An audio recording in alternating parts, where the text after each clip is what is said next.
please.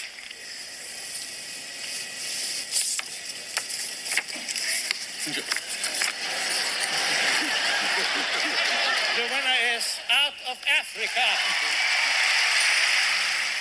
Welcome back to The Better Half. I'm Bradley J. Halverson, otherwise known as Bror J. Halverson. Bror J. Halverson. And here with me, she's my better half, my Baroness. It's Carly Corio. Hi, Carly. Hi, Bradley. I didn't think, if you say Karen and Bror really fast, it kind of sounds like Carly and Brad. This film that we're going to be discussing today is basically a ripoff of our love story. Right. Our friendship did form around coffee beans, Yeah. you know? At one point, they're like, I'm bad Bror and I'm cool Karen. Cool Karen. We were forced together out of, we were just kind of randomly paired up. We probably will just get married out of convenience.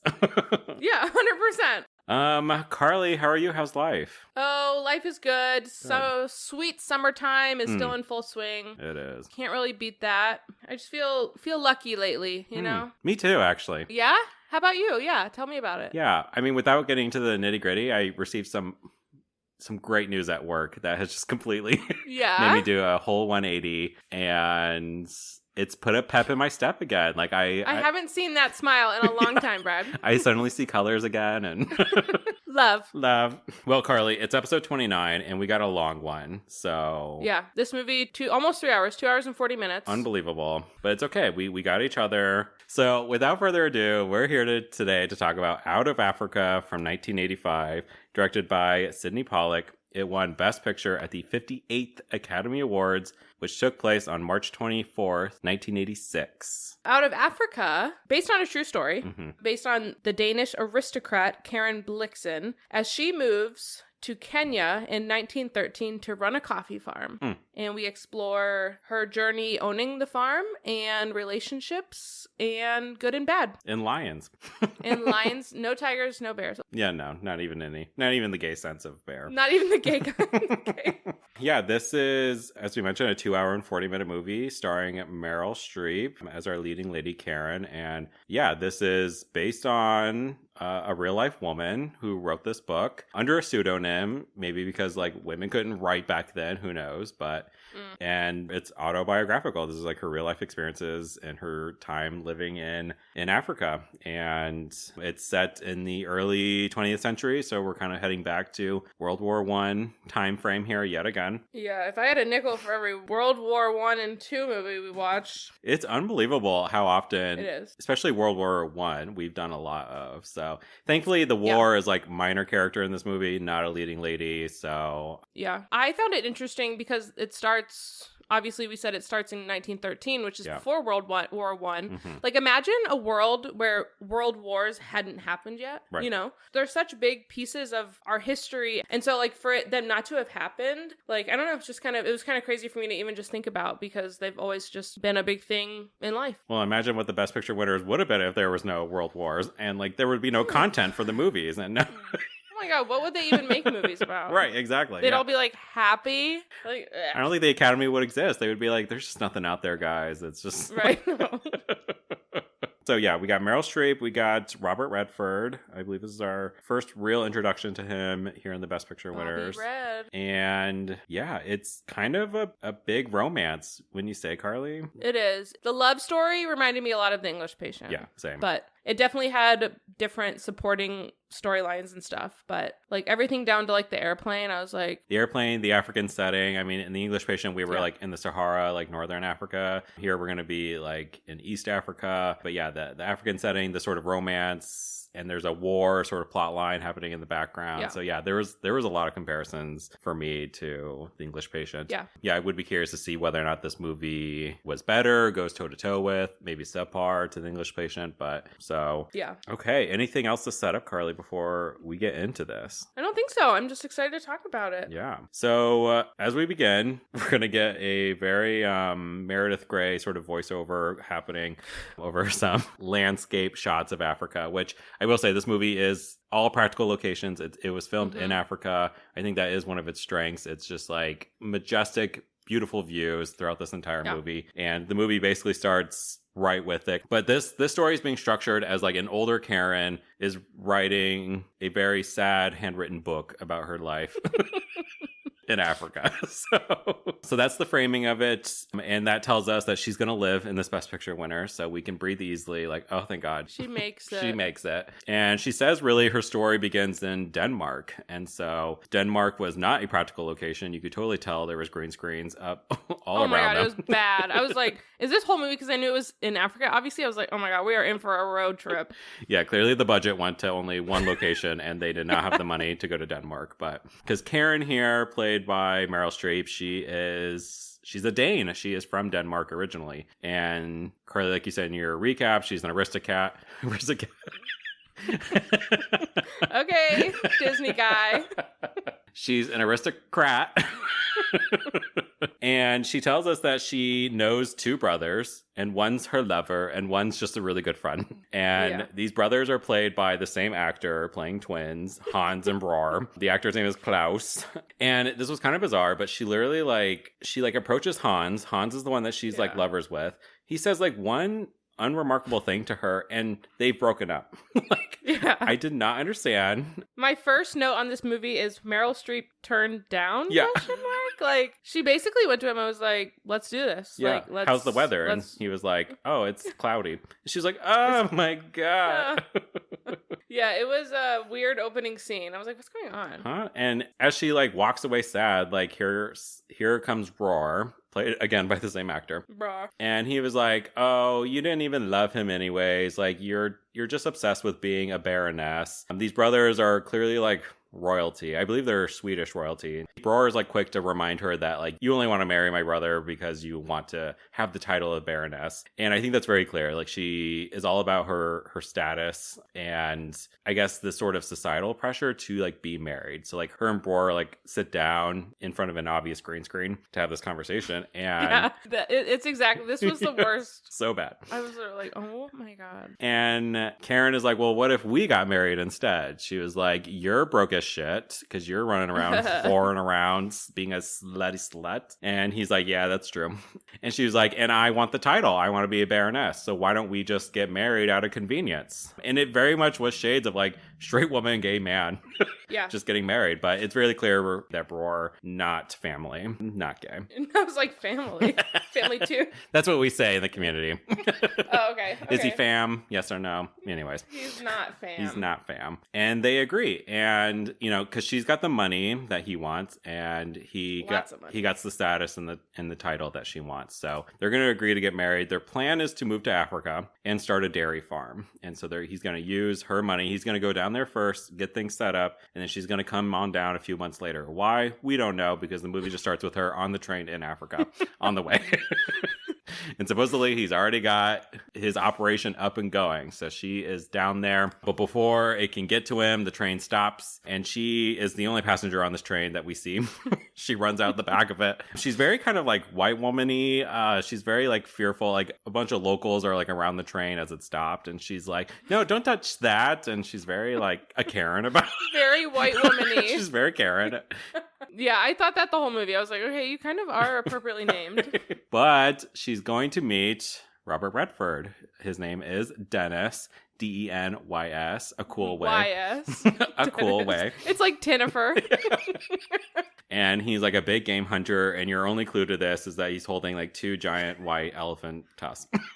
So that's kind of your clue that he hunts. And we should say too, East Africa at this point has been completely colonized by the British. So you're going to see a lot of white people in ivory suits, and they're relying on the locals to be their help and all of that stuff. So that is exactly kind of what to keep in mind in this environment. So Karen meets Dennis, and Dennis is like, hey, you're heading to the country club, please take these tusks to the guy who runs it, this guy Cole. And she's like, okay, but she's like, I'm literally going to become a baroness. I'm going to be Baroness Bror. And he's like, oh, Bror? Yeah, okay, good luck. And she's like, okay. And he literally just walks away. Train keeps going and arrives, and there to greet her is not her soon-to-be husband, Bror, but a local man, Farah. He's the one that introduces her at the train station, takes her to the country club, and again, she's very concerned about her possessions, her belongings, her luggage, her fine china, whatever. She's very concerned about it, but she also just leaves them. Right, She's yeah. like, oh, She's like, make sure those get somewhere, and then she like completely walks away from them. I don't know. I guess it was a different time, and you probably have more trust, but... So she gets to the country club, and again, Bror's not there to like greet her right away, so she's got to go looking for him. And she walks into the bar area where there is 30,000 men. And in this club, we not fam. Yeah. We are immediately brought back to the Gentleman's Club in Around the World in 80 Days. Great Caesar's ghost, a woman. She walks in, she literally is just like, hey, I'm like looking for Bror. And these men, it's like record scratch, they're all just staring at her. And then they usher her out as quickly as possible because it's a men's only area of the country club. And it's like, okay, damn. And so finally Bror makes his appearance. He's like, oh, hey. He's like, we're getting married in 1 hour. And she's like, 1 hour? Smash cut to the ceremony. I wrote Bror too kissy, like, and I think Meryl Streep, even Karen was like, they haven't even established their relationship yet. It's clear because Bror is like trying to like kiss her, and she's just kind of like, you could just tell uncomfortable, and then he's like, all right, we're getting married in 1 hour. It's very like business transactional, and again, you got to keep in mind that these two are not like in love. This is not like, you know, but they do have to keep up some pretenses here. So yeah, we get the ceremony. It's like within like the first 20 minutes or so of this movie. And during the, I guess, reception, we get introduced to a few minor characters. Karen is the one meeting all these people. You would think like husband and wife, they're going to walk around, you know, arm in arm, make the rounds, you know, but Bror is literally talking to a woman named Vicky. We get introduced to a few characters. One, there's like this Lord Delamere guy, and it's going to be important later. And he, at her wedding night, is like, oh, you're from Denmark, huh? Pretty close to Germany. What if we go to war? Like, what side do you think you'll be on? It's like literally her wedding. And it's like, dude, fuck off. What did she say? She had like a really good comeback line. I think she said like, Denmark will stand on its own, I hope. Oh, yeah, I think that you're right. And so she gets steered away from him. She like goes to the punch bowl or whatever. And we get introduced to this other minor character, Felicity. And the way that she introduces herself, she just walks up uninitiated without Meryl Streep saying anything. She just walks up and she says, my stupid name's Felicity. Nice dress. Yeah, Felicity was one of the best characters with absolutely no purpose in this film other than maybe some jealousy later on. But no, I was like, oh, she's going to be a big character. Yeah. She wasn't. The way that she was introduced, it made it seem like she would be. Yeah, she seems really like laid back, down to like somebody, you know, we want to be friends with Felicity. Like she carries that vibe. And she seems to be very interested in Karen and wanting to be gal pals with Karen. She's like, so are you like nervous? Like wedding night? Aren't you supposed to like, you know? And Meryl's like, I don't know. And Karen's gonna find some time to like slip away from the reception, and she's gonna go like snooping around the country club, and she's in one of the rooms, and a man's gonna appear in the doorway, and this is Berkeley Cole, who is the owner of this club, and he is tied to Dennis, and him and Karen have like some like flirty banter, which I thought was interesting because I already knew coming into this movie that like the romance was going to be between Dennis and Karen, but Karen seems really like smitten kitten with Cole here on her wedding night. And while they're like talking about books or whatever it is, and whatever straight people do. And we get this established, and whatever straight people do. And so, yeah, she seems a little bit interested in Cole. And then after this, she's going to have Bror take her to where their house is, you know, their dairy farm. And literally as they're like walking into the house, she like says like, when you leave me, I'm going to go marry Berkeley Cole. And he's like, okay, good for you. Okay. And at the house, they like, she gets the tour or whatever, and they like sit down, and she was like, she gets introduced to like Belknap. He's like a farmhand, some sort of runs the farm from Ohio. Oh really? Oh, I did not catch that. Oh wow. All the best people are. We actually don't know anything about Belknap.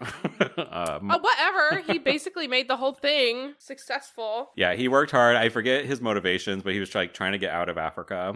And she's like, oh well, is Belknap? Does he know his way around cattle? And Bror breaks it to her here. He's like, I didn't buy any cattle. Oh, yeah, about the cattle. We're going to grow coffee instead. And she literally is like, what the actual fuck are you talking about? He said, I changed my mind. And she said, next time you change your mind, do it with your money. I thought that was an iconic line. Do it with your money. And he just kind of was like, yeah. But like, imagine you sent this man with all of your money to go do something that was already his choice, but you allowed it. Yeah. And then he goes and he does something completely different. Yeah. She was like, we made a decision. We were going to do dairy. We don't know anything about coffee. He's like, what's there to know? You'll plant, it it grows. So yeah, we've come to learn that like he was making his own decisions here with her money. And she's not completely faultless here either, because again, you entered this financial arrangement with this man, and like, how well did you know him? I don't know. Certainly he's already proven himself to be maybe not the best guy in the world, Bror. The next day, literally, he's like, all right, I'm gonna go hunting, I'm gonna go on a safari, and like just like leaves her. And like she has to like with Farah, and Farah's kind of there as like her guide throughout the whole most of the movie. He's like local, he's like from the area, knows the land, and he takes her on a tour, and you know, to where they're planting the coffee. It's like up on this hill, and like numerous people are like expressing concerns that like coffee doesn't grow this high. Like, yeah. And she's like, how long will this take? And they're like, well, these are seedlings. It's going to take like 4 years for this like coffee to grow. And she's like, 4 years? 4 years. And he says, if they do grow, no one's ever tried to plant coffee this high. And like Bror's absent is like significant here. Like he came to Africa to go hunting and do man things and go on safaris. Like he actually had no interest in actually cultivating this farm, and it's all been left to Karen, who didn't even decide to make this a coffee farm.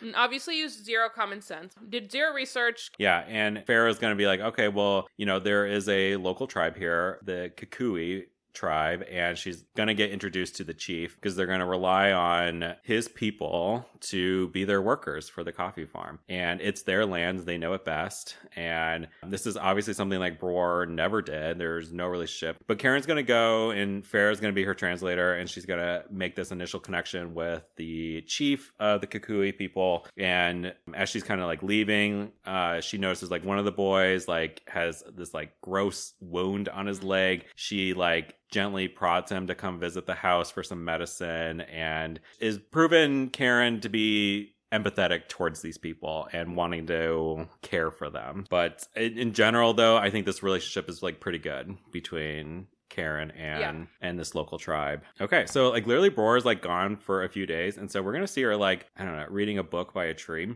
And this is where we get our first lion scene. There's like a female lion comes up on her, and she starts to, I guess, understandably panic about this. Understandably. As one does. She is like, her back is up against this tree. She's like, oh my God. And this is where Dennis comes back, and he just shows up out of nowhere. And he's like, hey, take it easy. She's trying to figure out if you're lunch or not. Just let her decide. Yeah. He says, don't run or she'll think that you are something good to eat. Mm-hmm. The lion literally like takes a few steps forward, and then like Swervetrons like leaves. Yeah, runs away. And he's there because him and Cole have decided to visit Karen, see how things are going. And here Karen is like full smiles, like, oh, Cole's here, you know. And they like have a nice dinner together where they're like, Karen, we insist that you tell us a story. Like, they're very weird about it. Yeah. They first ask, like, do you sing? And she's like, God, no, never. And they're like, okay. Absolutely not. Okay, can you tell us a story then? And she's like, okay, then. And literally, she regales them with, like, a made-up story. She's a great improviser, just on the spot. Yeah. Crafts the narrative. And they're both, like, we get a lot of close-up shots of both men just, like, fully bricked up. They love her storytelling. She's telling the best story they've ever heard in their whole entire lives. I literally wrote, I'm like, is, like, threesome about to happen? Like, both these guys seem very interested. I said a hot drunken story night. Yeah. Like, oh, and Karen's very into it too. And yeah, I think they even stay the night, but nothing saucy happens that we see anyways. And the next morning as they depart, like, Dennis gives Karen a gift, and it's a pen. A pen presumably she'll use to write this sad handwritten book later in life. And she's so grateful to receive a pen. And it's like, girl, raise your standards a little bit. And they take off, and you can just tell, like, she is fully engorged. Like, she is totally turned on by these two men showing her any time and attention and care and kindness. And it starts to rain, and she had been told that Bror was going to be back, you know, before it rained or whatever. So she literally like takes off running and comes across like Bror and his like little travel companion deal as it's raining. And she's literally like, let's fuck. Smash cut. Them naked in bed. I thought this was, we haven't really talked about it. Meryl Streep does a very good Danish accent in this movie. Very good. And she goes to Bror, and in the middle of the woods raining, she says, in the deepest voice I've ever heard, I want you to come home. And I just thought it was so I need deep. you to come home. Yeah. I need you to come. I like was writing a note. I was writing a note, and I looked up, and I was like, that was Meryl Streep. And I like had to back it up. But yeah, and like you said, cut straight to them naked in bed. Yeah. So. I mean, it was clear she was very horny. Like, these two men put her in a state of mind. Like she needed a man. Any man will do. Might as well be her husband. She's like, oh wait, I have one of these, She's right? like, oh, somewhere around here. And so they finally consummate the marriage. And while they're like laying naked in bed together, this is the perfect time for she's like, do you want children someday? And he's like, I don't know. She's like, I think I do. I want kids one day. So it's interesting, her decision for them. I mean, Bror has already been characterized as like a womanizer, promiscuous kind of guy anyway. So I'm sure he's happy. But it is interesting considering like their quote unquote romance, and like it doesn't seem to exist until this moment when they actually do sleep together. But and I will say, after this, they do seem to be closer, more like coupley after this. You definitely get the sense that they are becoming more husband and wife, as you would expect that to be. Yes. And there's absolutely a world where this is like the central story, right? Like, oh, we got married out of convenience, and then over the course of the movie they realize, no, we do love each other. But we'll see if that happens here. But Meryl Streep, she's got options here. She's got at least 3 different men here in Africa to keep her company. So way to go, Meryl. But we got to cut away from this because now World War I is here. And all the men are going to gather at the country club to figure out what they're going to do. And I believe Germany also has like colonized a part of East Africa a little bit south. So that Lord Delamere guy who we met at the wedding reception, the reason why he's important in the story is he's kind of going to lead a militia of these guys down south and fight them. I don't know. They're gonna go fight war. They're gonna do war. They're gonna go do war. And of course, Bror is like hand raised, and they're literally like, "Hey, you're Swedish. Like, we don't really need you, dude." And Bror is like, "No, I insist. I need to get away from my wife. I need to go. I would love to fight war and do war, please." So Bror is gonna go. Dennis is also going to volunteer to go and be a part of this militia. So as Bror is like packing up in his house, like preparing to leave, like there's Karen being like, "You're always leaving." She's like, I feel like I'm thinking I'm starting to like you. And he's like, you're not in love with me, are you? And she was like, can't be in love with someone who's always leaving. But she did say, I didn't expect to like you so much. Yeah. And so I'm like, okay, the movie didn't show that enough for me to make that believable. And so it does make me curious, like Karen, like she strikes me as a woman who like maybe likes the idea of marriage and the idea of being in love more than she understands or has the experience of being in love. But you know what I mean? Like she clearly wanted to be married for the Baroness title and to have the status or whatever. And I don't know if she's like falsely sort of projecting this love onto Bror and it doesn't actually exist. I don't know. So I find that interesting. The movie doesn't really explain it a whole lot. Yeah. Which is unfortunate because we really do. We're in Karen's POV throughout this whole movie. We're with her every step of this journey. So yeah, I would have liked to know what are her motivations, you know. But for Bror, his motivations are clear. He like doesn't care about this marriage. It's not a priority. He's going to go fight the war. And during this time, Karen is going to get a visitor, and it's our girl, Felicity. Who actually, again, I don't understand the point of her in this movie at all, but Same. Some of the quotes I wrote down from her in this, I was like, oh, okay.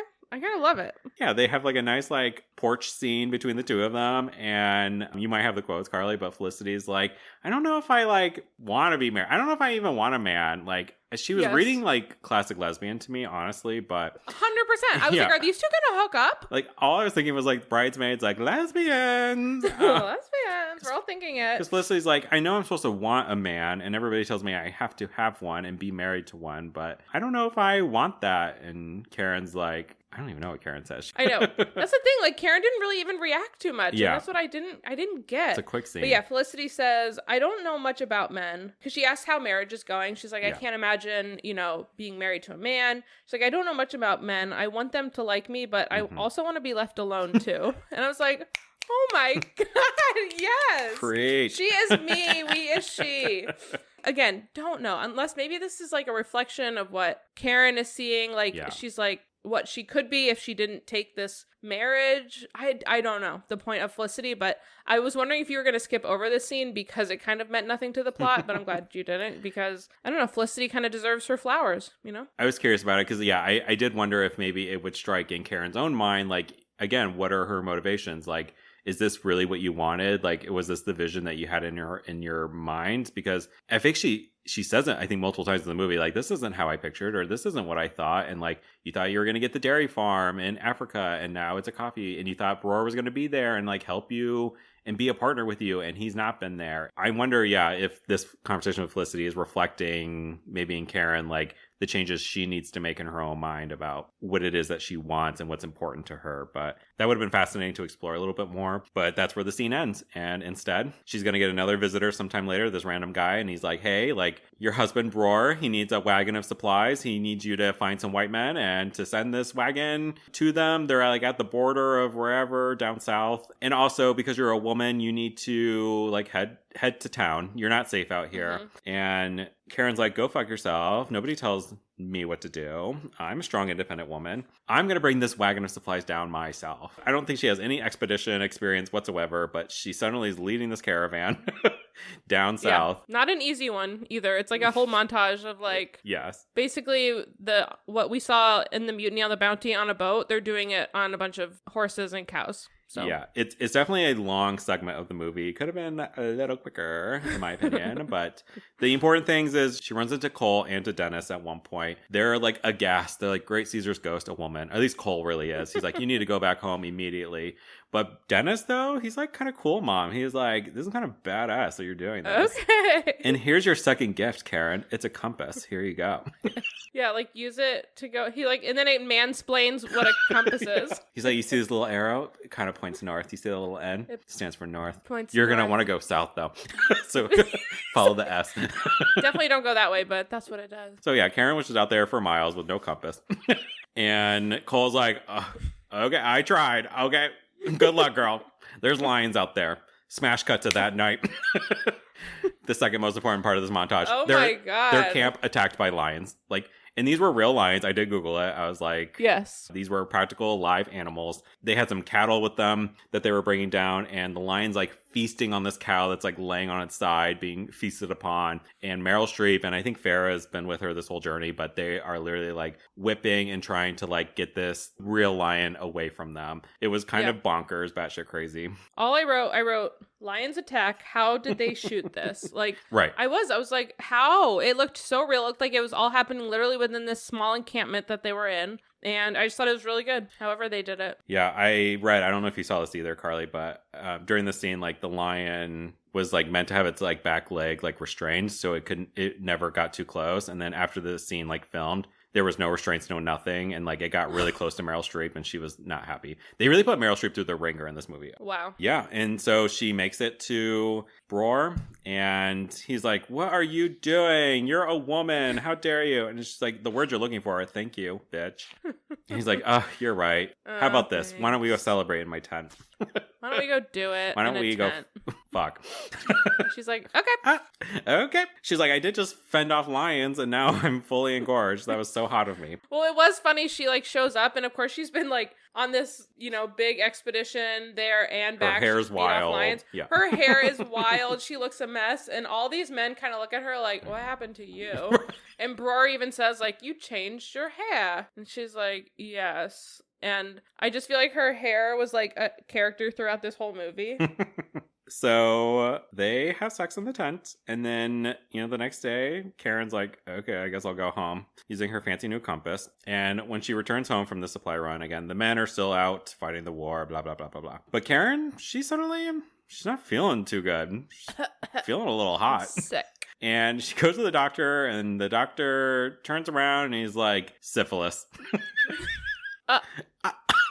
I was gooped and gagged. I was like, are you kidding me? No, I did not see that one coming. She literally fights lions to get to this fucking guy, sleeps with him, and immediately gets syphilis. Sleeps with her husband. Like, not even sleeping around, not even being dangerous. She sleeps with her husband and gets syphilis. The poor woman can't catch a fucking break. Bror does return at some point, and she was like, obviously, you're going to need to get yourself checked out. And he wasn't very symptomatic at all, but she's going to have to go back to Denmark and seek actual treatment that they're unable to do there in Africa. So heads off to Denmark, gets treated. This is like all like voiceover narration. We don't spend a lot of time there. She does tell us in this voiceover narration that Denmark didn't feel the same, didn't look the same anymore. Perhaps a reflection that like she herself is changing and home doesn't look like home anymore. Due to the syphilis, we're going to learn when she gets back, she's not going to be able to have children anymore. And perhaps that informs her perspective on being back in Denmark and just sort of not feeling like that was home anymore. And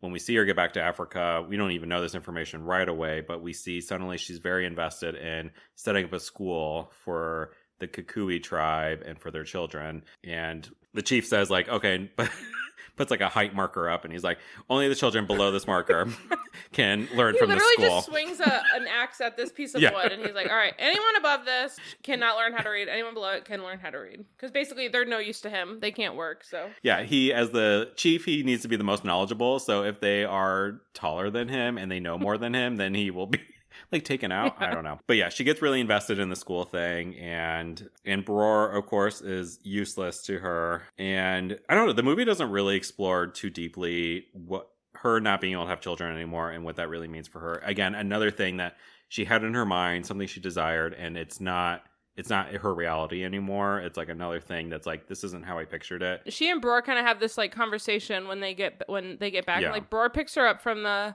train or whatever she comes in on, and so you kind of sense like he like goes to like give her a peck on the cheek and she's just kind of standoffish, so you can immediately tell like what's going on. Yeah. And then they have this, they just kind of sit down when they get back, and he just is kind of like, you know, I'm sorry that all this happened. And he's like, I obviously didn't get it as bad as you. And she actually said, she's like something about the others, whoever they are, like, I hope they got it. Yeah. I thought that was a funny line that she said. And then she says in the end, he's like, well, I'm just glad you're okay now, and hopefully you're gonna stay okay. And she says, they say I'm cured. And then she just very blatantly says, I won't have children. Yeah. And then I think the conversation kind of ends then. And we do get this like New Year's Eve party, and Dennis is there, of course. He's like, oh, you're back. Hi. And him and Karen are going to have this like nice slow dance. And when the ball drops, like Bror is like not even around. He's not there to give Karen the New Year's Eve smooch, right? So, but Dennis does go for it. Karen kind of like conflicted. This wasn't like a ooh yay, you know. Yeah, she really does seem to be in a low place now. And when her and Bror get in the car, she makes a comment of like, oh, somebody left their undergarments in the back seat, you're gonna want to clean that up. So you just still get the sense that Bror hasn't changed his behavior whatsoever. Yeah, and Karen's kind of had it. Karen is so over it. Yeah, this is truly their lowest, and I feel like they're not even really like living together at this point, or really like Bror is going to take off. And this now allows Dennis to be more in the story. Dennis also dropping some comments about Cole. She keeps asking how Cole's doing, you know, from the war effort and everything. And he just keeps saying like, he's kind of sick. Put a pin in that. But Dennis being a, you know, big safari guy, big hunting guy, he's going to take Karen out on a safari adventure. And this is another long montage, but there's some good stuff in here and some stuff I don't care about, where he like plays Mozart for some monkeys. And then at one point they do see a plane flying above head. And again, this is like early 20th century, right? So any one of us would have been like, okay, who cares? It's a plane. But this is like, whoa. And it's one of those biplanes, right? Like that we saw in The English Patient. And it flies overhead and they're both sort of marveling at it and being like, oh, wow, like we do get that. But I think the real juicy scene here happens at night. One of the nights. It's a very like Brokeback Mountain kind of vibe. You know, they're in their little like cowboy outfits, their little safari outfits, and they got the tent set up. And you're just like, ooh, are you going to do it? Are you going to? They have a nice like little like campfire night scene between the two of them. And Karen tells him, I had to go back to Denmark because I had syphilis. And he was like, I know. He said, I know. We all know. We all knew. Gossip train around here is crazy. We all been talking about it. Right. Everyone was tweeting about it. But she goes further and is like, I can no longer have children. She shares this knowledge with Dennis, and it is a nice scene. I will say we don't know much about Dennis. He really, again, a lot of it is framed from Karen's perspective. We don't get as much from Dennis, but they do go into the tent and they make like, she goes in first and like he's like undressing, and then he's like there at the tent door, the tent door knocking, and he unzips and zips a little bit. Then they make I presume they fuck, but we don't. Yeah, we like cut away, fade to black, right? They don't show it, unfortunately. And when they return, we're gonna check in with Cole again. and we're gonna find out, like, Dennis has a scene with him, and yeah, for Berkeley Cole, like, he has a fever. He's gonna reveal that, like, they call it, like, black water fever. Black water fever. I said, Yes. what the heck is black water fever? I guess it's a form of malaria, or malaria can lead to this. So we find out about Cole, and then we basically smash cut to his funeral, and he's dead. Yes, rip Berkeley. That's what happens to Cole for Dennis to be more involved, and that's a series wrap on Berkeley. Series wrap on Cole, on our country club guy. And Dennis, he's going to do two things here. He's going to ask very, very subtly, is going to ask Karen if he can kind of like move in. He's like, I'm going to move some stuff out of the country club. What if I kept a toothbrush at your place and some of my other essentials? And like, what if I just like left from your place? Like, well, then all your stuff would be here and you'd have to go back and forth. When we do the census, like, what if we said we lived together and we were included together? She's like, do you want to fucking move in? And the second thing Dennis does is he buys a plane. He buys a biplane. Very casual. He just shows up driving it one day. Like, lands it, and she's like, oh my God. And he's like, get it. She's like, when did you learn how to fly? And he's like, today. So, amateur pilot hour. And she's like, sounds good to me. Let me get in. Let's take off. I will say I did like this. This was just a big plane montage, swelling music, but the shots were incredible of just the African landscape. And this isn't like the Sahara Desert. These are like hills, mountains, valleys. Like, it's green. It's like you can just see for miles and miles and miles. They're above clouds. They're in the cloud. Like, yeah, I thought this was really cool. I wondered how they filmed it. I mean, I'm guessing they just had a second plane sort of shooting it, but... Yeah, it was beautiful. And so many times in these movies, we've been like, we didn't need to see so much of that, but it was probably like a 3-minute long just of scenery, and I think I enjoyed every minute of it. And then the very last part of it, and this biplane, which I thought was interesting, like, and I think it was the same in The English Patient. The passenger's in the front, and then the driver, I keep wanting to say driver, the pilot is in the back. I thought this was just, like, so romantic and, like, kind of a sexy scene. She just, like, reaches her hand back, and, like, he grabs it, and they just kind of, like, hold each other's hand while in the plane. And I was like, okay, that was really cute. And as I was reading about it, I, like, read, it's, like, a very iconic, like, scene, you know? Okay. Yeah, I can totally see that.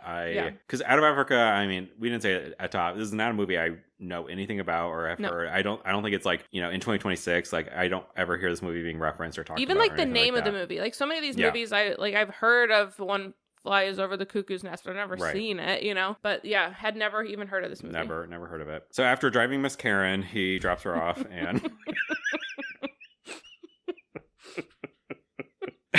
It's like not that funny. That was a good one. Thank you.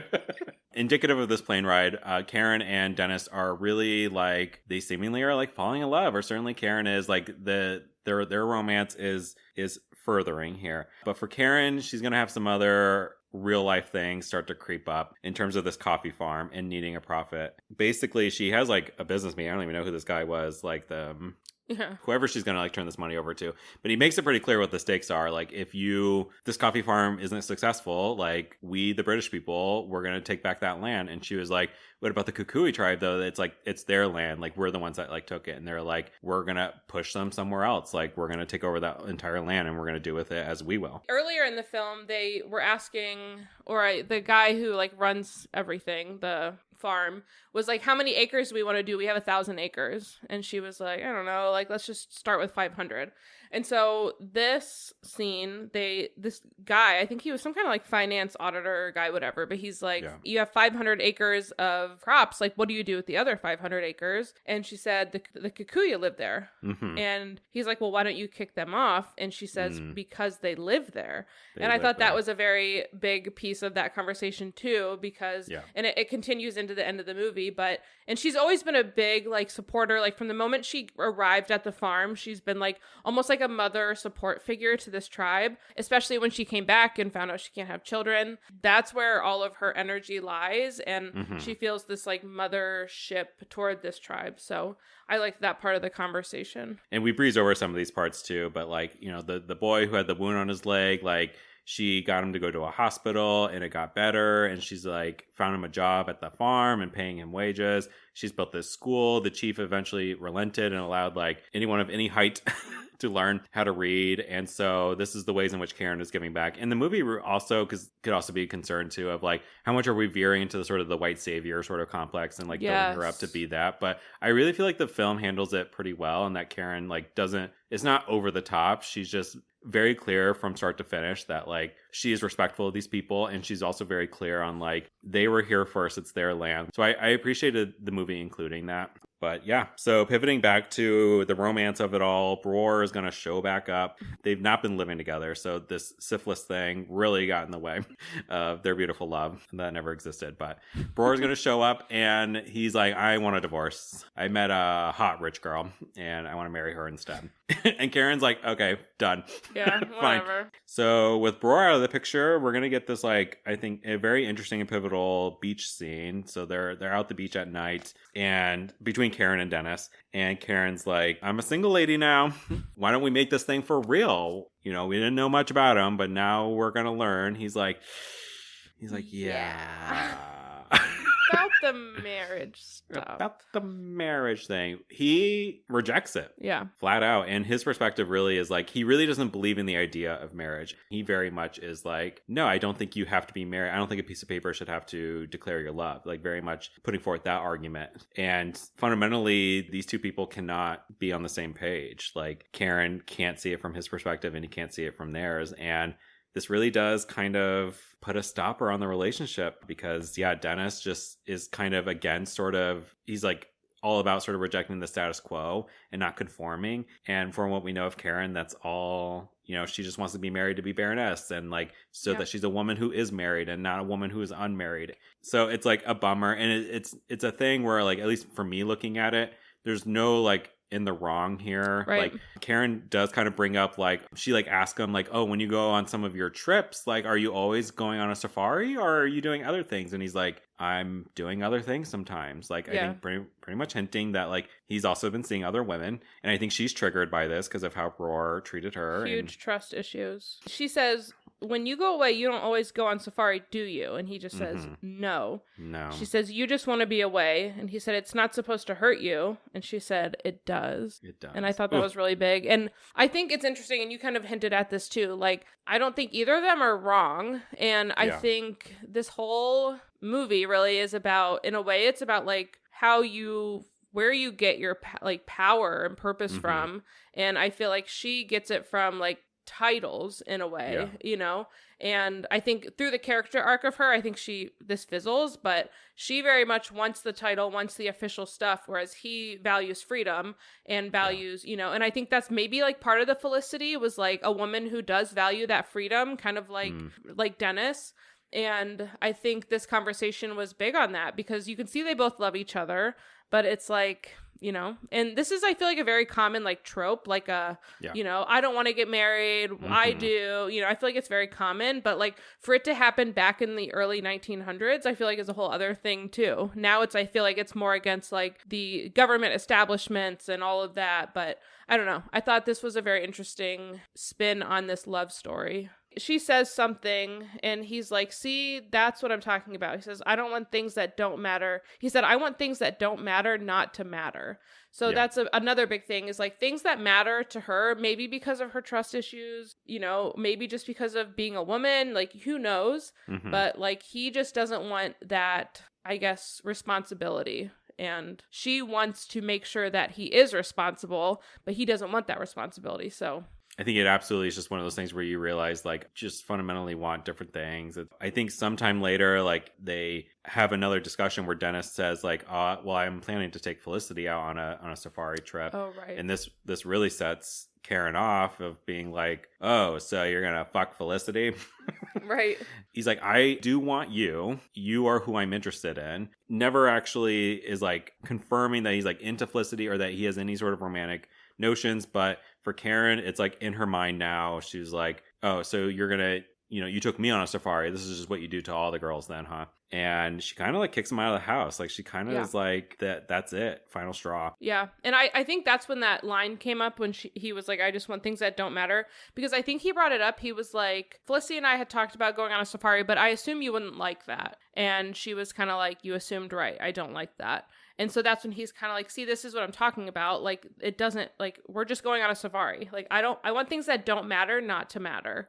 And it's obvious, like, they don't align there. So, and you're right. She kicked him out. She hath had it. They're on a break. And... We're on a break. But for Karen, unfortunately, the bad times keep coming because at her coffee farm, a big fire. Okay, but wait a second on this. So if my house or my multi-million-dollar coffee farm is on fire and I get woken up the way that she got woken up, somebody literally like tapped and said, I think you had better get up. I think it was the like houseboy. He was like, I think you'd better, hey, Karen, I think you'd better get up. And then she like you should turns take a look around. at this. Yeah, you should. Yeah, like, Karen, I need you to take a look at something. And she looks out the window and the whole barn and half the farm is on fire. Yeah, huge blaze. Like, this is not like anything. It is beyond their control by the time she is woken up and she sees it for herself. And this is devastating. The consequence of this is she's gonna have to sell the land back to the British people who are gonna take it, and they're gonna kick the kukui out. And this leads to like a segment of the film where she starts to fight for this tribe, and she starts meeting with people being like, no, it was their land, like we came in and they shouldn't have to move or be relocated. And she's like, how can I make this happen? And like the first guy is like, sorry doll, nothing I can do about it. And she's like, well, I want to speak to another guy then. He's like, all right, go talk to this guy. So she talks to guy number 2, and he's giving her nope, sorry, not gonna happen, lady. She's like, well, when's the new governor getting started? The new governor of Kenya. And he's like, like another week. And she's like, great. Smash cut to. She's like, a week later. At the embassy. I don't know.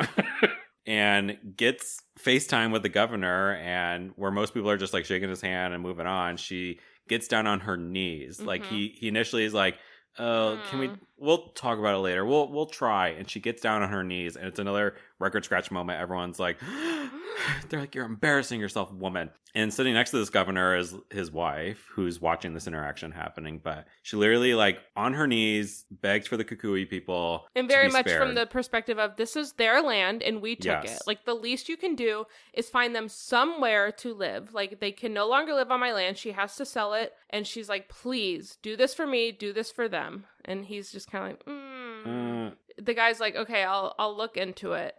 And she said, I need your word. And he's like, I don't know if I can give you my word. And from off screen, we hear this lady. She stands up, and then we see her, and she says, you have mine. Queen, love her. We love it when two queens come together for a joint sleigh. We love it. And just immediate relief on her face, and she skips off happily. Dennis is there randomly. He watches this, and him and Karen have some quick words with one another. And then things from here, like, the movie's kind of very quick. Yeah, start to speed up towards the end here, now that we've already spent 2 hours together. But we're going to see Karen, she's going to do a garage sale of all of her stuff. So garage sale. Everything must go.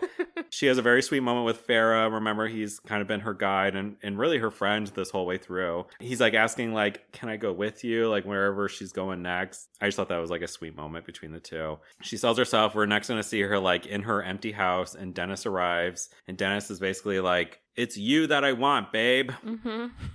I've thought about it a lot. I made a huge mistake. Basically, I'm going to just go on this one last trip. I'm going to take this one last plane ride. But when I get back, baby, we're going to be loved forever. We're going to be married. We're going to do this whole shebang. After this one last trip that will go swimmingly, we're going to have a happily ever after. You want that, babe? And she's like, yeah, sounds great. Yeah, sounds good. He leaves. And so he leaves, and then she's still at the empty house for some reason. And we see a car approach, and out of the car is Brar. Son of a bitch. Brar, he's back. And he kind of walks in, and she's like on the floor, surrounded by a few of her last remaining possessions or whatever. Whatever didn't sell at the garage sale. Yeah. And she already looks really fed up with him. Yeah, or she's like, what's this about? Yeah, and she's like, do you want a drink? And he's like, yeah. And then nobody moves. And I thought that too. I was like, wait, was that a fake offer? Like, and he's like, hey, so Dennis, his plane. Dennis has been killed, is what he said. Dennis has been killed. His plane crashed. There's been a plane crash. And I do like Meryl's choice here. She kind of looks up at him and she just has this like quiet sort of devastation. It's not like a bawling out loud, screaming and crying. And she just kind of stares at him and looks back down. And I just thought like it was an interesting choice. Yeah. She says, "Why did they send you?" And he said, "I thought I should." And she said, "My God, you are brave." Good. Yeah.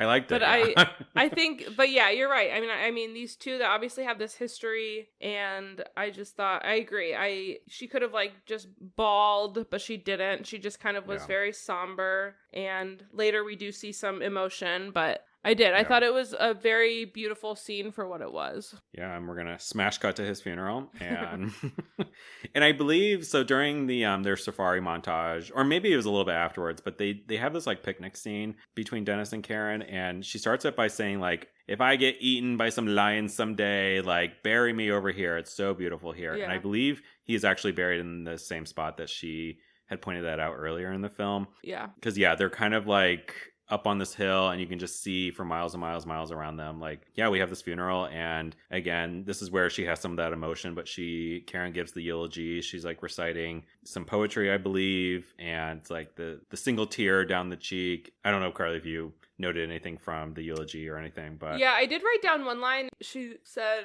"He brought us joy. We loved him well. He was not ours. He was not mine." Yeah. And I think that was big because obviously we had just seen their relationship and how she had wanted him. Like, he was just a man of the world, and he was his own guy, and he was his own man, and he did what he wanted. And you could see that he was kind of starting to take a turn at the end and maybe wanted to settle down, but it's just obvious, like, he belonged to the world, to the earth, and I thought that was a nice line, and I liked her delivery of the whole eulogy. Really was really sweet. She's gonna head back to the country club we're gonna see at one point, and one of the country club men are so excited to see her, and they're gonna usher her into the bar, and in the club, we all fam. They're gonna give her a drink. This is a revisit from the beginning of the film where as a woman she walked to the men's only bar and they all booed her and threw garbage at her.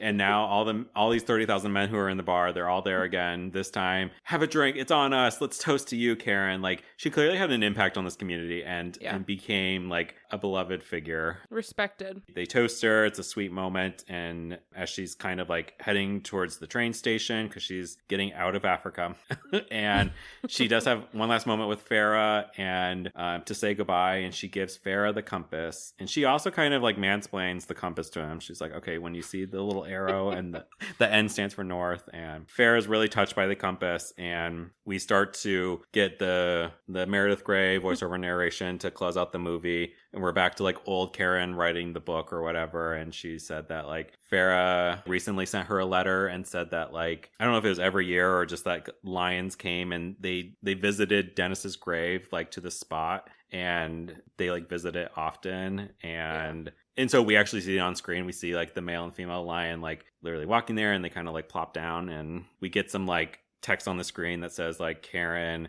goes on to like publish several books under a pseudonym, and she never returned to Africa. She never returned to Africa. The end. Is that the end, Carly, or is there more? No, that's the end. No, that's the end. The only thing I would say is in the voiceover, which obviously is like just pulled directly from whatever writing, I would think, some piece of the writing or one of Karen's journals maybe. But it says Dennis talking about the lions and how they keep coming back. She said, "Dennis would like that. I must remember to tell him." And so I think it was just kind of like I liked the line, just, she'll see him again someday and she'll have to remember these pieces that he would like. So, but yeah, that was the end of the movie. We are officially out of Africa. We left. Let's talk about our rating and our overall thoughts. The emoji we chose is the compass. And I'll start, Carly. Okay, I'm interested. I'm going to give Out of Africa 2 compasses. Okay. My feelings were the length of the movie was tough for me. It was 2 hours, 40 minutes, and you really feel the length of time. By comparison, One Battle After Another is the exact same length of time. And I never once thought that movie was too long, and it gripped me from start to finish, and it was a fun ride. This was like, and this is not a new opinion, I did also see this online, but the pacing of this movie is slow. Very slow. This is a slow burn, and I don't even think like we got the big sizzle at the end to sort of tie it all together. Here are the pros, though. Here are the things that I did like. I loved Meryl Streep's performance the whole way through. I loved the practical locations. I love that they actually filmed in Africa. The live animals. I loved all the practicality of the film. I love that this is a female-led story. This was about a woman, and that she advocated for the Kukui people. I really loved all of that. So yeah. I think my cons, I don't know how invested I am emotionally in the romance between her and Dennis. I don't feel like we really knew much about him. And then for him to be killed off screen, again, it's like if I were to compare this to The English Patient, like, you know, we do have a tragic death at the end of that one. But come on, Colin Firth like drives a plane into them. Like, it's crazy. That's batshit crazy. And here he's like, it just happens off screen.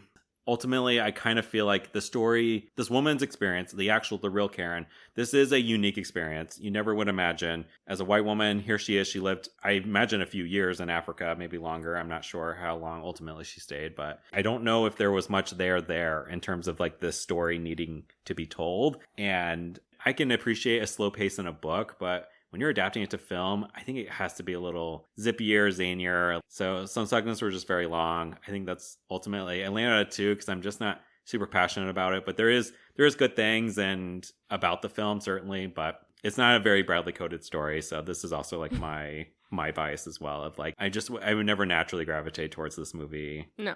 Okay, Carly, now I'm curious because the reason why I'm curious is you are a romance girly. You liked The English Patient certainly more than I did. So I gave English Patient a 4. You gave it a 3. Okay. Oh, I gave it 3. Okay. Yeah. So appropriately, I'm going to give it one more than you did. I'm going to give this one a 3. Okay. And here's my reason. I think the movie is a 2. 100%. I think I liked it, didn't love it, but I think, and there's just not enough of this in the movies we've seen. I love that it was about this woman that literally like is given kind of like just a weird dealing, you know, in life, and like kind of shitty things have happened to her, but you never see her like mull on it or, you know, it doesn't ruin her life. She kind of snowballs it into something good. And the way that she advocates for herself, for the tribe, for the land, I just think it's a really strong woman story, and I loved that. So in a way, and it's not the same at all, but I got almost like the same like hell yeah feeling as when I watched Jennifer Lawrence's Joy, which I just watched and just loved. So it's kind of like a very basic version of that. It's like, yes, like this woman was not really given anything, but she worked for a lot. I mean, she was given a lot of money, but she, you know, she spun a lot of that herself, and she didn't really take no for an answer ever. And just seeing her like on her knees at the end of the movie, I thought just was really powerful. And she battled lions, she battled syphilis, she ran a business, she ran that coffee farm. She's a businesswoman, a local business owner. Yep, local businesswoman. She did a lot, and she had found time to fall in love. Right, but she tells a lot of good stories. Yeah, I just think it was a good woman-led story, and I gave it another emoji for that. So okay, along those lines, I'll go into my is it for the girlies, and I said yes. I was thinking makes sense. I think this one is for the girls. I think it's, and you know, it's the mid to late 1980s. Like I think there can't have been a lot of these stories being told, and so I thought it was a good story to be told, and I thought Meryl Streep did phenomenally doing it. I agree. Well, I think it's interesting. I'll answer for the gays, but this is our 4th movie from the 80s that we've done so far.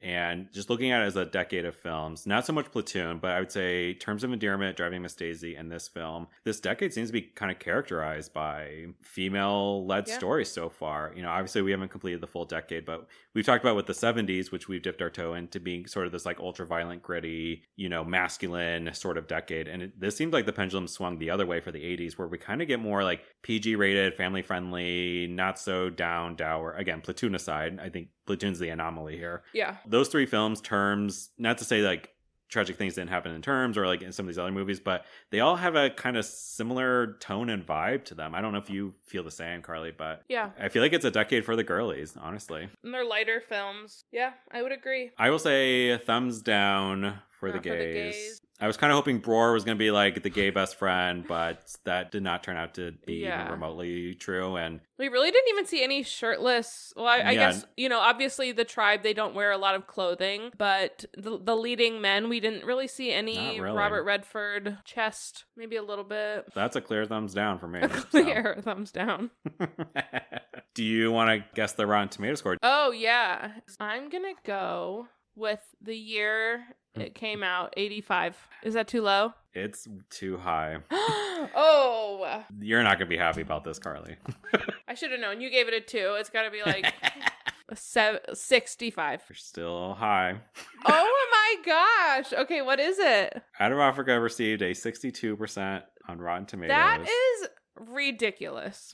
Which is 3 points higher than the Rotten threshold. So it is just barely fresh. And it ties with your other favorite film, Cavalcade. That is ridiculous. What do you think that's about? I mean, like, I did go on Rotten Tomatoes, and I do like to actually like click through some of the critics' reviews to see like what are the common themes. And I try not to like let that formulate my own head too much, but nobody will believe me when I say that. But I didn't believe you at all. A lot of them do complain about the pacing. There was a lot of like Robert Redford is just not as good of an actor as Meryl Streep. There was a lot of sort of like I didn't look at his performance too much, but I think his character wasn't really fleshed out in comparison. And it's her book, it's her story, it's based on a real, even though but certainly Meryl Streep runs circles around him. Yeah, those were some of the common themes I saw. But wow, 62%, I mean that's like low, like very. It is like bottom 10 in terms of Best Picture winners, Rotten Tomatoes. So. Oh my gosh. There's only 3 movies that are rotten. We already covered the circus one.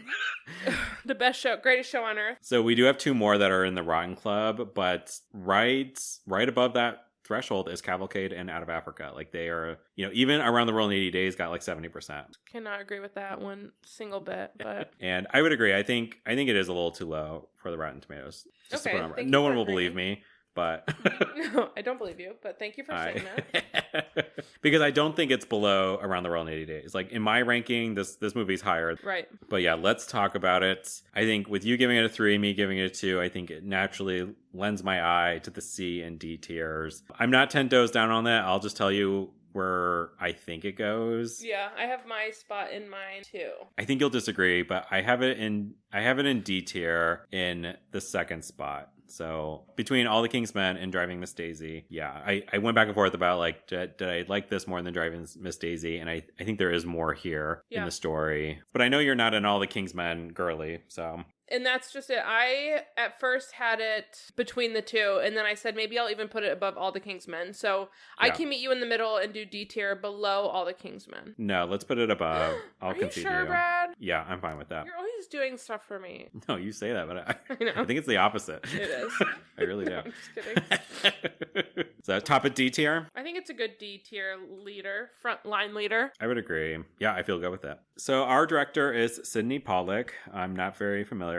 He did pass away in 2008, so R.I.P. Sidney. He is a 2-time Oscar winner for Best Director and for producing, both for Out of Africa. So just in general, he's a 3-time director nominee. A couple of those movies were Tootsie, starring Jessica Lange. I've heard of it, I've not seen it. He also directed Michael Clayton, which we have discussed before. It was in the lesser half of, I believe, No Country for Old Men. He directed a movie called The Reader, which was also in a lesser half that we'll get to one day. But Sidney Pollack, he's also a 2-time Emmy winner, so in addition to his Oscars. Wow. Kudos, Sidney. The other thing I have on him is that he is an actor too, but pretty early on, he was in a movie with Robert Redford, and so Robert Redford will actually go on to be the male lead in 7 Sidney Pollack movies. Whoa. So they are longtime collaborators, so it really wasn't by chance that Robert Redford is here and Out of Africa. Wow. Do you by chance know if Sidney Pollack's Emmys were for acting? So he got an outstanding directing for a drama series. So for a show called Bob Hope Presents the Chrysler Theater. Bob Hope is back again. He did win an Emmy for an outstanding television movie for a movie called Recount, which was about the 2000 presidential election. Yeah, that's all I have really on Sidney Pollack. Carly, take it away. Tell us about Meryl. Yeah, Meryl, let's talk about her. I think we'll talk about her more. I know we'll talk about her more. So first, I just want to give the biggest fact about her. She holds the all-time record for the most Oscar nominations with 21 Academy Award nominations. It's a lot of nominations. 17 for Best Actress, only 4 for Supporting Actress. Like, That's phenomenal. 17 Best Actress. Like, you know how much of a lead you have to be in a movie to be for that and not supporting? And then tack on 4 more supporting? Like, crazy. Do you know the number of I assume she's in that 3-time club, right? Of like Best Acting. She's won 3 Oscars. So she's like, God, with that many nominations, you would think. I'm just wondering who one day will catch up to Katharine Hepburn.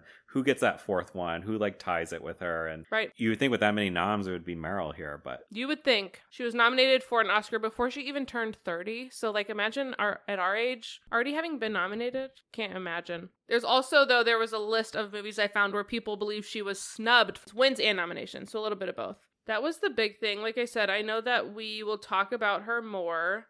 She did do a lot of training on this Danish accent. Her accent throughout the whole movie was very good. Robert Redford did no training to kind of start talking about him. He did not want to do any training because he thought that it would not be good enough and it would take away from the film. Whereas Meryl Streep, they said, trained for 9 months on this Danish accent before they even started filming. Wow. Did a lot of reading and basically was given even a couple of her actual Karen Blixen's actual journals to read from, which I just think is like kind of fascinating. Like, imagine being able to like read someone's journals. It's like kind of crazy, you know? Like, obviously sad handwritten books. The sad handwritten books.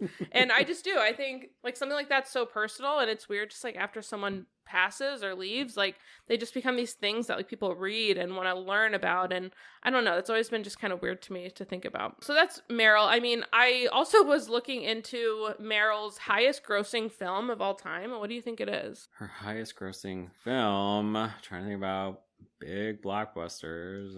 Is it Devil Wears Prada? Close. Devil Wears Prada 2? Yeah. Isn't that nuts? Wait, that was the right answer. It's The Devil Wears Prada 2, which came out a month and a half ago. Yeah. No, that's crazy. So her top 5 highest grossing films, which I think The Devil Wears Prada was kind of more of a late time hit. Like, I don't think it was more of, I think that's why. But her first one, Devil Wears Prada 2. The next 2 in order, Mamma Mia, and then Mamma Mia, Here We Go Again. Yep. And then The Devil Wears Prada, and then 5th was Out of Africa. So, like, the first 4 are just 2 sequels, and then this Out of Africa movie. I also, like, I'm trying to think of my most meaningful Meryl Streep role I saw was in August Osage County. I just think she was so good in that movie. But I don't know, do you have any, like, big Meryl Streep roles that you think of?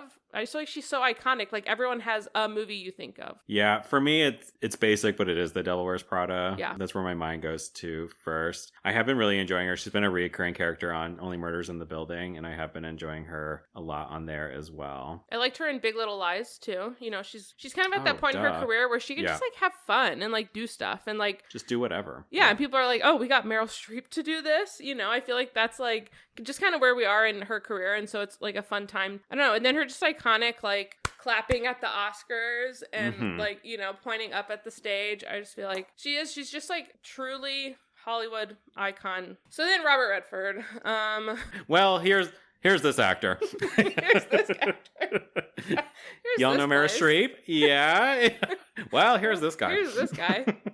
So Sidney Pollack specifically wanted Robert Redford to play this role, which it seems that is a very common theme because they're obsessed with each other. Redford chose not to attempt an accent. He admitted that he didn't want it to feel forced and he didn't want it to ruin the film. And I don't know. I just feel like it ruined the film that he randomly didn't have an accent at all. But that's just me. He did many of the flying related shots himself. So I guess they did a thing where there was a pilot on the plane with him, but he did fly a lot of those scenes himself, which I thought was kind of fascinating. Okay, and I know this is like it was a serious time, but when Brewer comes back and was like, there's been a plane crash, all I could think of was the girl on TikTok who remembered the plane crash. I'm going to talk about 9/11. You want to talk about anything else? Yeah, I'm going to talk about 9/11. He said, remembered the plane crash? He said, yeah. She's like, I wasn't born yet. He said, I was. Ugh. So every time I hear the word plane crash, I just think of that sweet, sweet girl. Okay, back to Robert Redford. So... and this guy. How many Oscars do you think Robert Redford has won? Just take a guess. 0. You're right. 0. Because he's a nobody and he only works for Sidney Pollack. He He received one acting nomination in his whole career, and I don't want to spoil later, but it wasn't for this movie, you know, and then he received an honorary Academy Award for his contributions in cinema. But I don't know. I'm not against Robert Redford. I just don't like him as much as I like Meryl Streep. You sort of are. But yeah, he did recently pass in 2025. We just recently lost Bobby Redford, and we miss him. We really do. I don't believe you. And that's really it. I feel like I did a deep dive into Meryl Streep, and I was like, oh yeah, I'll do a little bit of diving into Robert Redford, and then I just watched the plane crash video. I just watched that over and over again last night as I was doing research. But I can't believe how good Meryl Streep was in this movie, and that's just kind of what I want to say. I think it should be reflective in the notes he took. Like she carried her back was hurting from carrying this movie, and really like nobody else was like on screen of this movie for more than maybe 10 minutes total. Am I like exaggerating when I say that? No, like we stay with her like at most, like when the men are like planning their war meeting or whatever, she's not present for that, but otherwise like everyone goes in and out of this movie so much. Like, she really is the movie. And Robert Redford was, like, kind of her love interest. Kind of. So, yeah, just go Meryl.